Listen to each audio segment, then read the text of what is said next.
'Di ba karamihan po sa atin, marami ang gustong maging mayaman dito po sa lupa. Pero sabi sa Mateo chapter 6, verse 19, 20 hanggang 21, huwag kayong maginpok ng mga kayamanan dito sa lupa. Dito'y may naninirang insekto at kalawang, at may nakakapasok na magnanakaw. Sa halip magimpok kayo ng kayamanan sa langit. Dooy walang maninirang insekto at kalawang, at walang nakakapasok na magnanakaw.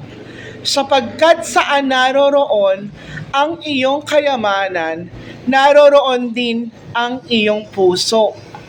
According to scripture, guys, ganyan ang sabi ng ating Panginoon sa kanyang salita.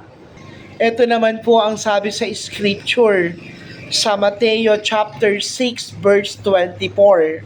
Walang aliping makakapaglingkod sa dalawang Panginoon, sapagkat kapupuotan niya ang isa at iibigin ang ikalawa. Paglilingkuran ng tapat ang isa at hahamakin ng ikalawa. Hindi ninyo maaaring paglingkuran ng pareho ang Diyos at ang kayamanan. Yan, napakalinaw ng sinabi sa scripture, sa salita ng Diyos, na huwag daw tayo mag-iimpon ng kayamanan dito sa lupa.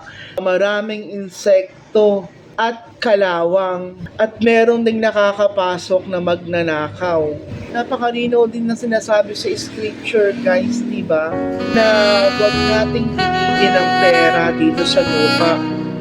Bagkos ibigin natin ng gusto ang ating Panginoong Diyos at magpayaman tayo sa kalangitan.